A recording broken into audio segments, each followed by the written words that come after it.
नमस्कार दोस्तों, कैसे हैं आप लोग। उम्मीद है आप सभी अच्छे होंगे। अभिषेक मिश्रा हमारे सहयोगी बिहार से जुड़े हैं और बिहार में जिस तरह की हलचल है, अभिषेक क्या अपडेट आ रही है बिहार से। नीतीश कुमार की पार्टी ही उनके फैसले के खिलाफ खड़ी हो गई है और सवाल ये भी कि बिहार का अगला मुख्यमंत्री कौन होने जा रहा है उस कुर्सी पर जिस पर नीतीश कुमार दशकों से विराजमान थे, कौन बैठेगा अभिषेक।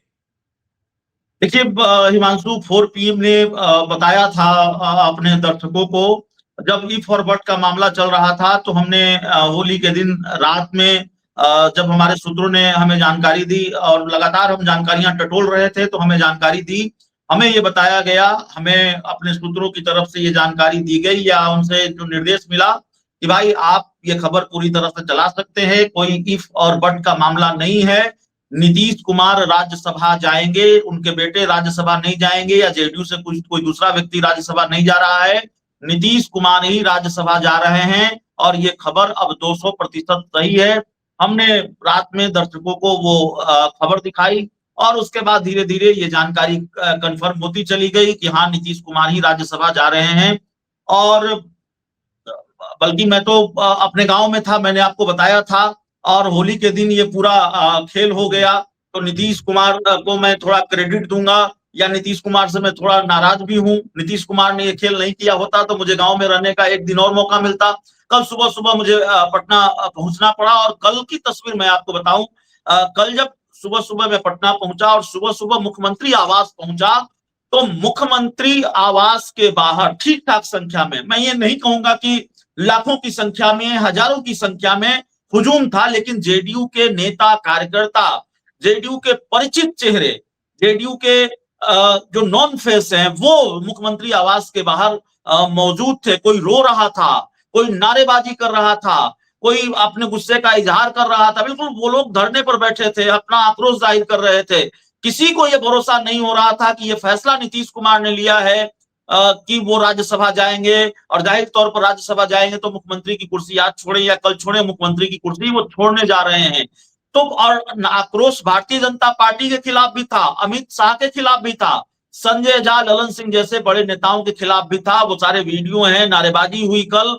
और उसके बाद जब नीतीश कुमार ने खुद ही ये ट्वीट कर दिया, ऐलान कर दिया, तब भी जेडीयू के नेताओं कार्यकर्ताओं का ये आरोप था कि ये ट्वीट नीतीश कुमार ने नहीं किया है, ये नीतीश कुमार की मर्जी से नहीं हो रहा है, बल्कि दूसरे लोगों की मर्जी से हो रहा है। भारतीय जनता पार्टी पर ठीकरा फोड़ रहे थे, अपनी पार्टी के कुछ नेताओं पर ठीकरा फोड़ रहे थे और अलग अलग जानकारियां निकलकर सामने आ रही। बहुत अजीब स्थिति थी। मैं आपको बताऊं कि आपके सवाल का मैं जवाब दूंगा हिमांशु, लेकिन दर्शकों के लिए यह जानना भी जरूरी है कि क्या स्थिति थी, मैंने अपनी आंखों से क्या देखा और बिहार के उन पत्रकारों ने क्या देखा।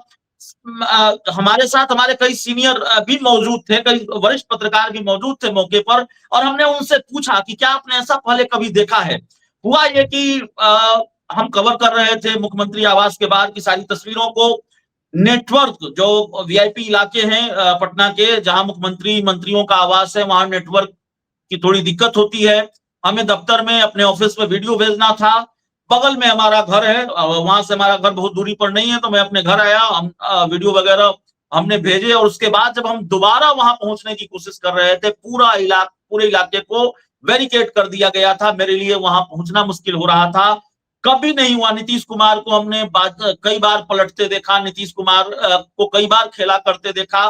बिहार में कई बड़े सियासी उलटफेर हमने देखे, लेकिन कभी ये नहीं हुआ कि इस तरह से चारों तरफ से बैरिकेटिंग कर दी जाए। ये ठीक है, मुख्यमंत्री हैं, अमित शाह बिहार में थे, उनकी सुरक्षा का मामला है तो प्रशासन की अपनी मुस्तैदी होती है, तैयारी होती है, लेकिन ये पहले हमने कभी नहीं देखा। हमारी गाड़ियां नहीं जा सकती थी मुख्यमंत्री आवास के बाहर और कोई पत्रकार यह भी कहे कि भाई हमें कवरेज करने के लिए जाना है, नहीं जा सकते थे। आपको चारों तरफ बैरिकेटिंग थी और काफी मशक्कत करनी पड़ी। और हम अगर मुख्यमंत्री आवास से दूरी पर भी हैं, 100 मीटर की दूरी पर भी हैं, वहां भी जेडीयू के कार्यकर्ता, नेता कोई रो रहा है, रोते हुए तस्वीर सामने आई, गुस्से का इजहार कर रहा है, ये सारी तस्वीरें निकलकर सामने आई। और उसके बाद जो तस्वीर निकलकर सामने आई, अमित शाह, नितिन नवीन और नीतीश कुमार एक ही गाड़ी में बैठकर विधानसभा जाते हैं, राज्यसभा के लिए नामांकन करते हैं। तो खैर ये सारी चीजें वो कल की बात है। सवाल ये है कि अब क्या होगा, या जेडीयू के नेताओं और कार्यकर्ता कितने गुस्से में है।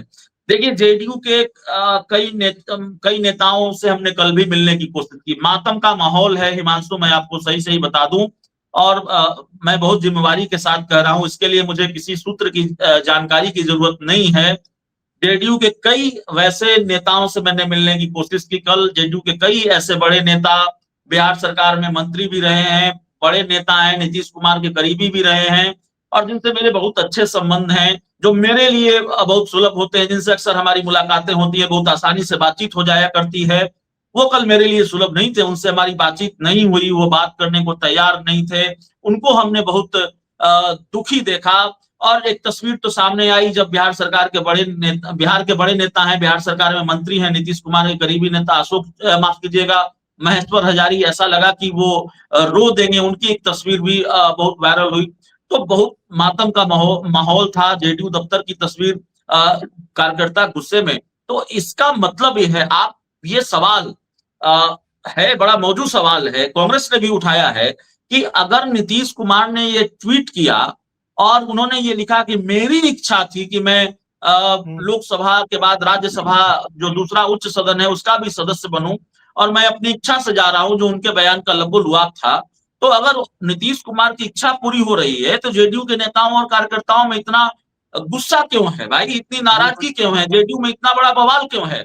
और मुख्यमंत्री नीतीश कुमार की इच्छा पूरी हो रही है, तो जेडीयू के नेताओं ने उनको बधाई क्यों नहीं दी है? कई बड़े नेताओं को मैंने देखा कि उनको बधाई नहीं दी जा रही है। इतना मातम का माहौल क्यों है? अभी मैं कई पक्ष और विपक्ष के कई नेताओं से सुबह सुबह 7 बजे से हमने अपनी यात्रा शुरू की है, और कई बड़े नेताओं का हमने इंटरव्यू किया है। कई बड़े नेताओं, जेडीयू के नेता भी शामिल है, विपक्ष के नेता भी शामिल है, और पक्ष विपक्ष सबके नेता दुखी हैं। और वो कह रहे हैं कि भाई इस तरह से विदाई नहीं होनी चाहिए थी, ये नहीं होना था, इस तरह से नहीं होना चाहिए था जिस तरह से हुआ है। अब एक सवाल ये है कि आगे क्या होने जा रहा है। तो आगे मैं आपको बताऊं हिमांशु, जो चर्चा चल रही है कि, और चर्चा पहले से भी चल रही थी, कि जो नीतीश कुमार के बेटे हैं निशांत, उनको डिप्टी सीएम बनाया जाएगा। जनता दल यूनाइटेड के नेताओं और कार्यकर्ताओं को यह कतई मंजूर नहीं है कि भारतीय जनता पार्टी का मुख्यमंत्री हो। जेडीयू के नेता और कार्यकर्ता ये चाह रहे हैं, ये कह रहे हैं कि अगर आपने इस्तीफा देने का फैसला कर लिया है, अगर आपने राज्यसभा जाने का फैसला कर लिया है, तो निशांत कुमार, जो नीतीश कुमार के बेटे हैं, वो मुख्यमंत्री होने चाहिए। मुख्यमंत्री की कुर्सी जेडीयू के पास रहनी चाहिए। और इसके पीछे एक ही वजह है, भारतीय जनता पार्टी पर भरोसा नहीं है। नीतीश कुमार के 4-5 करीबी नेताओं का भरोसा हो सकता है, या नीतीश कुमार के 4-5 लोग, नीतीश कुमार के करीबी 4-5 लोग भारतीय जनता पार्टी के करीबी हो सकते हैं, या उनको बीजेपी पसंद हो सकती है।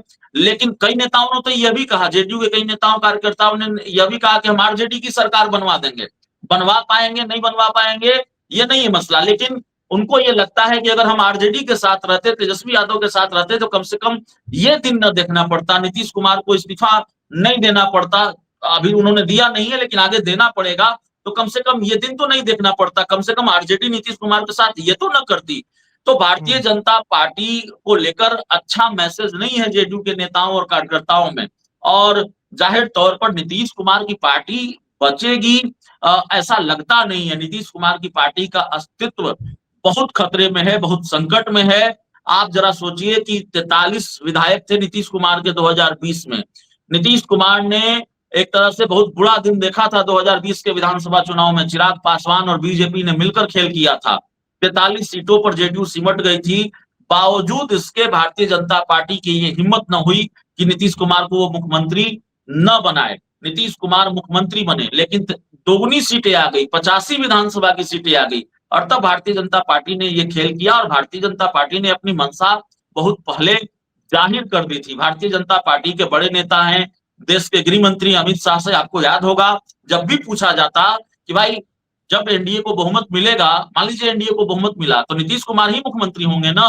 तो अमित शाह कभी कहते कि विधायक दल की बैठक में तय होगा, कभी अमित शाह कहते, एक अखबार को इंटरव्यू में उन्होंने कहा कि समय बताएगा मुख्यमंत्री कौन होगा। ये नीतीश कुमार के लिए कहा जा रहा था। तो जाहिर तौर पर अंदेशा पहले से था। नीतीश कुमार की किस्मत अच्छी थी कि नीतीश कुमार की पार्टी 85 सीटें जीत कर आ गई, तो थोड़े दिन तक उन्होंने नीतीश कुमार को मुख्यमंत्री बनाए रखा। लेकिन अब अंततः नीतीश कुमार के विदाई की वेला है, और जाहिर तौर पर जेडीयू में विस्फोट भी है, गुस्सा भी है, आक्रोश भी है और जेडीयू में बहुत दुख भी है, बहुत तकलीफ भी है जेडीयू के नेताओं को। तो एक तरह से अब जेडीयू के जो नेता है वो अब किधर जाएं, क्या करें? कई लोग इस शब्द का इस्तेमाल कर रहे हैं कि हम तो अनाथ हो गए, नीतीश कुमार अगर मुख्यमंत्री नहीं रहेंगे हम तो अनाथ हो गए। कई लोग बहुत कड़े शब्दों का इस्तेमाल कर रहे हैं जो कैमरे के सामने मैं नहीं कर सकता, इस प्लेटफॉर्म पर नहीं कर सकता। तो जाहिर तौर पर इस तरह का सवाल है और इस बीच एक खबर आ रही है कि आज शाम 5 बजे नीतीश कुमार ने अपनी पार्टी की विधायक दल की बैठक बुलाई गई है और सिर्फ विधायक दल की बैठक नहीं है, पार्टी के विधान पार्षदों को, सांसदों को, सबको बुलाया गया है। तो जाहिर है आपके जेहन में भी एक सवाल होगा, हमारे दर्शकों के जेहन में भी एक सवाल होगा और मेरे जेहन में भी एक सवाल है, इसलिए मैं इसकी चर्चा कर देता हूं कि अगर नीतीश कुमार ने अपने सारे विधायकों को बुलाया है, विधान पार्षदों और सांसदों को बुलाया है, उनकी पार्टी में इतना बड़ा विस्फोट है उनके फैसले को लेकर, तो क्या अब भी कुछ बचा हुआ है, कोई गुंजाइश अब भी बची हुई है? और क्या अभी भी कोई खेल हो सकता है? नीतीश कुमार अभी भी अभी भी बाजी पलट सकते हैं, नीतीश कुमार अभी कोई सरप्राइज दे सकते हैं, इसकी भी थोड़ी गुंजाइश है क्या? तो देखना होगा। हमारी कोशिश होगी हम पूरी तस्वीर दिखाएं, विधायक दल की बैठक से क्या निकलकर सामने आता है वो अपडेट भी हम अपने दर्शकों को दें। लेकिन जाहिर तौर पर जनता दल यूनाइटेड में सब कुछ ठीक नहीं है, कम से कम इस फैसले के बाद तो और भी ठीक नहीं है हिमांशु। अच्छा, एक सवाल जो रह गया कि नीतीश की कुर्सी अब किसके पास जा सकती है? भारतीय जनता पार्टी का वो लकी विनर कौन सा है? वो पर्ची किसके नाम की है जो अब उस कुर्सी पर बैठेगा आने वाले समय में? देखिए, मेरा ख्याल है, जो मेरी समझ कहती है या मेरी अपनी जानकारी जो कहती है, हालांकि कई नाम चल रहे हैं। जनक राम है, भारतीय जनता पार्टी के बड़े नेता हैं। संजीव चौरसिया हैं, जनक राम मंत्री भी रहे हैं। संजीव चौरसिया हैं, दीघा विधानसभा सीट से विधायक हैं, उनका नाम चल रहा है। प्रमोद चंद्रवंशी बिहार सरकार में मंत्री हैं, उनका एक वीडियो बड़ा वायरल हो गया था विधानमंडल के बजट सत्र के दौरान, थोड़ा अंग्रेजी बोलने में वो गड़बड़ हो गए थे, उनका नाम भी चल रहा है। नित्यानंद राय जो बड़े करीबी हैं देश के गृह मंत्री अमित शाह के और गृह राज्य मंत्री हैं, उनका नाम चल रहा है। लेकिन जो मेरी जानकारी है और मेरी अपनी समझ है, जितना मैंने देखा है उसके मुताबिक सम्राट चौधरी भारतीय जनता पार्टी कोटे से अगले मुख्यमंत्री होंगे। अगर बीजेपी का कोई मुख्यमंत्री होगा तो वो सम्राट चौधरी ही होंगे। भारतीय जनता पार्टी अभी तात्कालिक तौर पर कोई प्रयोग नहीं करना चाहती है। भारतीय जनता पार्टी के बारे में ये कहा जा रहा है बीजेपी तो सरप्राइज देती है। दिल्ली का उदाहरण दिया जा रहा है, दूसरे राज्यों का उदाहरण दिया जा रहा है कि भाई रेखा गुप्ता का नाम तो किसी ने नहीं सुना था, रेखा गुप्ता के बारे में तो किसी को नहीं लगता था कि रेखा गुप्ता को सीएम बनाएगी, लेकिन बीजेपी ने तो रेखा गुप्ता को सीएम बना दिया। बिहार में वैसा कुछ भी नहीं होने जा रहा है। पिक्चर बहुत क्लियर मुझे नजर आ रही है। अब राजनीति में आखिरी वक्त में क्या हो जाए मैं नहीं कर सकता, ईमानदारी से मैं कहूंगा, हो सकता है मैं गलत साबित हो जाऊं, लेकिन मैं जो बात कर रहा हूं, अब तक मैंने जो जानकारी जुटाई है, घटनाक्रमों की कड़ियों को हमने जोड़कर देखा है और मेरा अपना जो रिसर्च है, मेरी अपनी जो राजनीतिक समझ है, उस समझ के मुताबिक सम्राट चौधरी ही बिहार के अगले सीएम होंगे। उसके कारण मैं गिना देता हूं। सबसे पहला कारण तो यह है कि सम्राट चौधरी को भारतीय जनता पार्टी ने लगातार प्रमोट किया है। भारतीय जनता पार्टी ने लगातार प्रमोट किया है। सम्राट चौधरी मंत्री भी रहे, सम्राट चौधरी नेता विरोधी दल भी रहे अगर नीतीश कुमार और इंडिया गठबंधन की सरकार रही। सम्राट चौधरी को डिप्टी सीएम लगातार बनाया गया।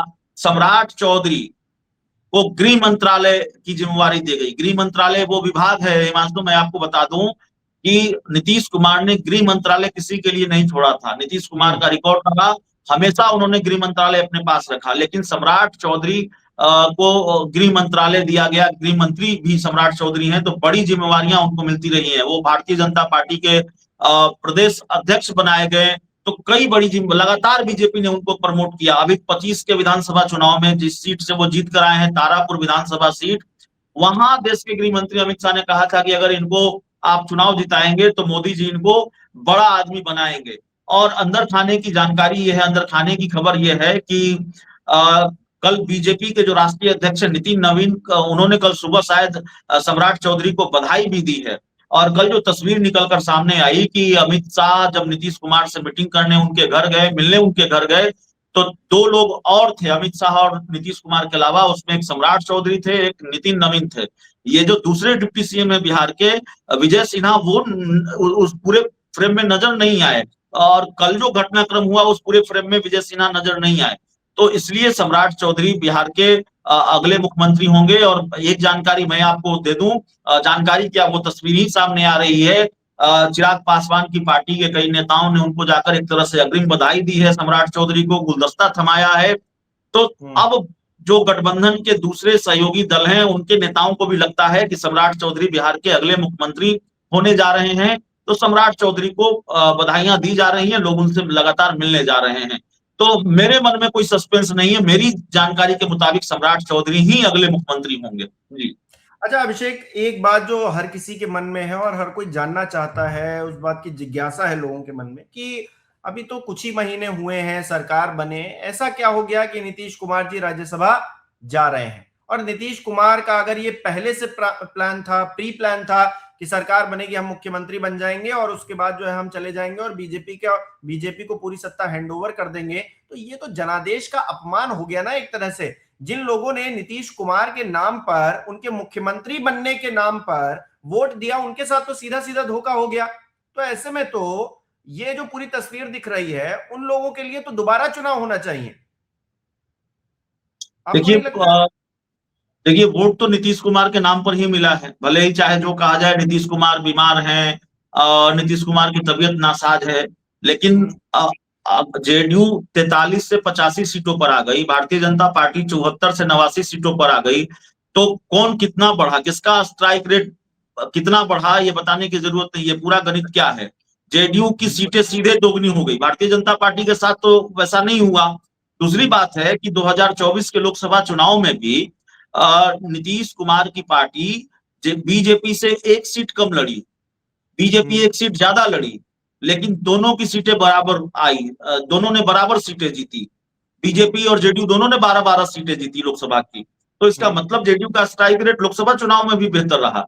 तो जाहिर है वोट तो नीतीश कुमार के नाम पर मिला। और हाँ, एक बात मैं बताना भूल गया, सम्राट चौधरी की चर्चा हो रही थी, मैं फिर इस पर आऊंगा। सम्राट चौधरी को भारतीय जनता पार्टी मुख्यमंत्री इसलिए भी बनाएगी क्योंकि अब तो नीतीश कुमार की कुर्सी पर बीजेपी की नजर थी, बीजेपी को वो कुर्सी मिल गई है, भारतीय जनता पार्टी का सपना पूरा होने जा रहा है अपना मुख्यमंत्री का। अब भारतीय जनता पार्टी की नजर नीतीश कुमार की जमा पूंजी पर है। राजनीति में जमा पूंजी का मतलब वोट बैंक होता है। नीतीश कुमार के पास जो वोट बैंक है, उस वोट बैंक पर भारतीय जनता पार्टी की नजर है। सम्राट चौधरी उसी लौकुश समीकरण में फिट बैठते हैं, उसी लौकुश समीकरण से आते हैं। और जाहिर तौर पर भारतीय जनता पार्टी ये दाव इसलिए भी चल सकती है कि सम्राट चौधरी के सहारे उस वोट बैंक को साधा जा सके जिस पर नीतीश कुमार का अब तक आधिपत्य रहा है। तो एक मामला इसलिए भी है सम्राट चौधरी को लेकर। अब जो दूसरा आपका सवाल था, तो नीतीश कुमार के नाम पर ही वोट मिला है, और एक आप कह रहे हैं कि एक तरह से धोखा हुआ, तो जाहिर तौर पर लोग ये मान रहे हैं, आम लोग भी मान रहे हैं, जेडीयू के नेता कार्यकर्ता भी मान रहे हैं, भाई हमने तो नीतीश कुमार को मुख्यमंत्री बनाने के लिए वोट दिया था, हमने तो नीतीश कुमार को जिताने के लिए मेहनत की थी। तो ये सारी चीजें चल रही हैं, और अब देखना होगा कि आज विधायक दल की बैठक में क्या होता है। लेकिन इतना जरूर है कि भारतीय जनता पार्टी के बारे में जो कहा जाता है कि बीजेपी किसी को नहीं छोड़ती, आज ही मैं बात कर रहा था किसी से, तो उन्होंने कहा, बीजेपी किसी नेता से बात कर रहा था, उन्होंने कहा आईपी गुप्ता हैं, इंडिया गठबंधन के नेता हैं, तेजस्वी यादव के बड़े करीबी हैं, विधायक भी हैं, वो कह रहे थे कि बीजेपी ने जब अपनों को नहीं छोड़ा, मुरली मनोहर जोशी को नहीं छोड़ा, लाल कृष्ण आडवाणी को नहीं छोड़ा, तो बीजेपी नीतीश कुमार को क्या छोड़ेगी। तो मैसेज और खराब गया है भारतीय जनता पार्टी को लेकर। और आपने देखा होगा कई उदाहरण है बिहार में, तो मैं आपको उदाहरण बता सकता हूँ, पशुपति पारस को कहीं नहीं छोड़ा, कहीं का नहीं छोड़ा, कभी चिराग पासवान को भी कहीं का नहीं छोड़ा, उनका बंगला खाली हुआ और किस तरीके से खाली हुआ बताने की जरूरत नहीं है। तो कई उदाहरण है बिहार में। नीतीश कुमार को पहले भी नहीं छोड़ा। 2020 का एक घटना मैं आपको बता दूं, 2020 के विधानसभा चुनाव नतीजों के बाद एक तरफ बिहार में बीजेपी और जेडीयू ने मिलकर सरकार बनाई, नीतीश कुमार मुख्यमंत्री बने, और दूसरी तरफ इस सरकार गठन के तुरंत बाद भारतीय जनता पार्टी ने अरुणाचल प्रदेश में जेडीयू के विधायक को तोड़ लिया। और बाद में जब नीतीश कुमार अलग हुए भारतीय जनता पार्टी से, तो दो कारण जेडीयू ने खास तौर पर गिनाए। कोई जरूरत नहीं थी विधायकों को तोड़ने की। आपने विधायक हमारे तोड़ लिए और दूसरी तरफ चिराग पासवान चिराग मॉडल का इस्तेमाल किया, चिराग पासवान का साथ देकर हमें नुकसान पहुंचाया विधानसभा चुनाव में। तो भारतीय जनता पार्टी तो खेल समय समय पर करती रही है, और ये तो घोषित खेल है, कोई अघोषित खेल तो है नहीं। जेपी नड्डा जो बीजेपी के पूर्व राष्ट्रीय अध्यक्ष है, वो तो कई बार उन्होंने कहा कि क्षेत्रीय पार्टियों को समाप्त होना होगा, उनका अस्तित्व समाप्त हो जाएगा। तो भारतीय जनता पार्टी ने जो कहा है उस पर वो अमल कर रही है। जेडीयू को एक तरह से समाप्ति तो कर दिया है। जनता दल यूनाइटेड का एक अघोषित विलय तो बीजेपी में हो ही गया है, विलय की घोषणा नहीं हुई है, लेकिन जेडीयू बची कहाँ है। जो लोग जेडीयू के बड़े नेता हैं, जिनके बारे में कहा जाए बड़े नेता हैं, नीतीश कुमार करीबी, वो बीजेपी के साथ हैं। और जो कार्यकर्ता हैं, जो दूसरे पंक्ति के, दूसरी तीसरी पंक्ति के नेता हैं, वो मुखालफत कर रहे हैं, वो सड़क पर हैं, वो अपनी ही पार्टी के नेताओं के खिलाफ मोर्चा खोले हुए हैं। तो जेडीयू में बचा कौन है? अभिषेक, अभी आपने बताया कि 5 बजे एक बैठक होनी है। क्या 5 बजे की बैठक निर्णायक हो सकती है? क्या जो विपक्ष में इस वक्त मौजूद हैं, तेजस्वी यादव, क्या उनके साथ कोई कॉम्बिनेशन इस 5 बजे की बैठक में डिसाइड हो सकता है? क्या अगर चीजें देख रहे हैं नीतीश कुमार की, उनकी पार्टी भी टूट रही है, जो आपने बताया ना दूसरे तीसरे दर्जे के जो नेता है वो अगर इस तरह से आक्रोशित है, तो क्या नीतीश कुमार उस तरफ भी कोई फैसला ले सकते हैं? क्या उसकी कोई गुंजाइश नजर आ रही है? क्योंकि हमने इससे पहले एक बार बात की थी, जब राबड़ी आवास खाली करने का जिक्र हुआ था, तो नीतीश कुमार ने किस तरह से फटकार लगाई बीजेपी के एक बड़े नेता को, और जो है वो चीजें जो है ठंडे बस्ते में चली गई। तो क्या कोई संभावना उस तरफ भी नजर आती है क्या फिलहाल के लिए? देखिए, एक बात मैं आपको बता दूं कि भारतीय जनता पार्टी ने खेल जरूर किया है, लेकिन भारतीय जनता पार्टी को भी तब तक राहत नहीं होगी जब तक बिहार के मुख्यमंत्री नीतीश कुमार मुख्यमंत्री पद से इस्तीफा नहीं दे देंगे और वाकई वो दिल्ली की राह नहीं ले लेंगे और राज्यसभा नहीं चले जाएंगे। भारतीय जनता पार्टी को ये अंदेशा हमेशा बना रहेगा कि पता नहीं नीतीश कुमार आखिरी वक्त में क्या कर दे। दूसरी बात ये है कि जब ये पूरा घटनाक्रम हो गया, तो जेडीयू के नेताओं और कार्यकर्ताओं ने ही नहीं, जेडीयू के कई विधायकों ने एक तरह से इस फैसले पर आपत्ति जताई है। जेडीयू के अब झारखंड में विधायक हैं सरयू राय, तो जाहिर है उनके नाराज होने से बिहार में सरकार पर तो कोई असर नहीं पड़ेगा, वो कोई प्रभाव नहीं डाल सकते। लेकिन बिहार में जेडीयू के विधायक हैं, मुजफ्फरपुर के काटी से विधायक अजीत कुमार, उन्होंने इस फैसले को गलत बताया है, उन्होंने नाराजगी जताई है। जेडीयू के विधायक हैं भगवान सिंह कुशवाहा, उन्होंने इस फैसले को गलत बताया है, उन्होंने नाराजगी जताई है। तो जेडीयू के जिन विधायकों के बयान आए हैं, सार्वजनिक तौर पर जेडीयू के जिन विधायकों ने कुछ भी कहा है, तो वो उन्होंने इस फैसले का विरोध ही किया है, इस फैसले की मुखालफत ही की है। अभी तक किसी ऐसे विधायक का बयान नहीं आया है मेरी जानकारी में जिन्होंने इस फैसले को ठीक बताया हो या जो इससे बहुत खुश हो। अभी अभी मैं जनता दल यूनाइटेड के मुख्य प्रवक्ता नीरज कुमार से बात करके आ रहा हूं। जेडीयू के मुख्य प्रवक्ता नीरज कुमार ने भी यही कहा है कि अब तो पूरे राज्य के कार्यकर्ता बहुत गुस्से में हैं, बहुत आक्रोश में हैं, वो अपना दर्द बयां कर रहे हैं। तो मैं कार्यकर्ताओं के साथ हूं और जेडीयू के शीर्ष नेतृत्व को अब बताना चाहिए कि नीतीश कुमार की विरासत कौन संभालेगा। तो ये पार्टी के बड़े नेता कह रहे हैं और जाहिर तौर पर बड़ी संख्या में विधायक नाराज है। मैं बहुत जिम्मेदारी के साथ कर रहा हूं, इस फैसले से बड़ी संख्या में, ठीक ठाक संख्या में पार्टी के विधायक नाराज हैं। तो बिल्कुल, ये और नाराजगी कितनी आगे बढ़ती है ये देखना पड़ेगा। अगर ठीक ठाक संख्या में नाराज हैं और बड़ा विस्फोट होता है, विधायक अगर दूसरी तरफ शिफ्ट करेंगे तो जाहिर तौर पर किसी दूसरे खेल की गुंजाइश बढ़ेगी। हालांकि अभी ये कह देना थोड़ी जल्दबाजी होगी, लेकिन वो गुंजाइश खत्म हो जाती है या उस गुंजाइश को पूरी तरह से खारिज कर दिया जाएगा, कर देना ठीक नहीं होगा। क्योंकि असली बात यही है, असली जानकारी यही है, जो सच है वो सच है कि नीतीश कुमार के राज्यसभा जाने के फैसले से पार्टी के मैं कह सकता हूं कि 80-85% विधायक नाराज हैं, जो जानकारी निकलकर सामने आ रही है। बिल्कुल, सोशल मीडिया पर भी हम लगातार देख रहे हैं, जो रिएक्शंस निकलकर सामने आ रहे हैं वो कहीं ना कहीं नीतीश कुमार के पक्ष में नहीं है, उनकी पार्टी के पक्ष में नहीं है। बहुत बहुत शुक्रिया अभिषेक, तमाम जानकारी देने के लिए। आप लगातार नजर बनाए रखिएगा, इसको लेकर हम अपडेट देते रहेंगे आपसे। बहुत बहुत शुक्रिया आपका, और दर्शक हमारे किस तरह से देख रहे हैं इस विषय को कमेंट करके जरूर बताएं। बहुत बहुत धन्यवाद।